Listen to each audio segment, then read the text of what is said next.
A Marinha, organização encarregada de manter a ordem no mundo do One Piece, que parece mal equipada para a própria função. A organização colocou bases pelo mundo, armas avançadas e guerreiros treinados para a vida inteira. Devia ser o símbolo da justiça, mas ao longo dos capítulos o que vemos é uma sucessão de decisões incoerentes, umas derrotas constrangedoras, uma influência que parece cada vez mais simbólica. E não é só uma questão de força, é uma crise de relevância. Vamos entender como é que chegamos até aqui. Desde os tempos de Enies Lobby, a Marinha foi mostrada como um monstro militar. Buster Call, a CP9 e almirantes como Aokiji e Akainu. Tudo parecia imbatível, mas aí o tempo passou e esses nomes sumiram. Os almirantes atuais são Fujitora e o Homem das Plantas, que têm presença, mas não têm o mesmo peso. Fujitora, por exemplo, passou o arco de Dreyhosa praticamente se opondo à própria Marinha, e o outro chegou em um ano e saiu correndo ao sentir o hack do Shanks. O que era para ser a linha de frente virou um grupo que hesita, recua ou é simplesmente ignorado.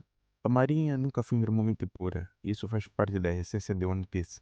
Mas a falta de uma diretriz clara faz esclarecer que estão sempre correndo atrás do próprio rabo. Perseguem o Luffy com obsessão, mas ignoram os Yonkous, até que seja tarde demais. Por exemplo, sabe que é caçado como terrorista, mas os estereótipos vivem impunes. E quando os Gorosei entram na equação, a Marinha vira a própria marionete. O Justiça, acima de tudo, virou uma fachada para uma estrutura podre, onde interesses políticos mudam quem é caçado e quem é promovido. Com a chegada da organização como a SWORD e os revolucionários em ascensão, e a força cada vez mais dominante dos Yonkous, a Marinha se tornou um pouco inútil. E nem vamos falar da Cross Guild, que coloca recompensas por cabeças de marinheiros. Algo impensável anos atrás. É mais que uma afronta, uma inversão total da lógica de poder. A Marinha que antes caçava, agora é caçada. Essa queda de prestígio é tão grande que até piratas de médio escalão se veem capazes de enfrentar oficiais. Figuras lendárias como Garp estão voltando ativa porque os atuais líderes não dão conta e mesmo assim eles nem conseguem virar o jogo. O próprio Oda parece ter perdido o controle de relevância da Marinha dentro da própria narrativa. Em vez de consolidar o papel dessa organização como antagonista legítima dos piratas, ele a rebaixou como uma força militar auxiliar. A organização que deveria ser o pilar da ordem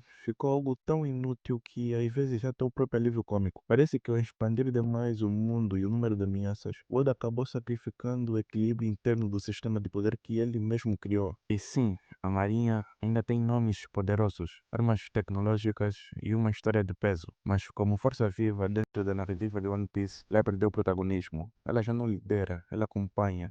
E em um mundo onde a liberdade é tudo, uma organização que representa a ordem não pode se dar o luxo de ser irrelevante. Oda deixou de lado uma das bases mais importantes do seu próprio universo. A Marinha deveria ser a engrenagem que organiza o mundo, e hoje é só mais uma peça solta no seu próprio roteiro.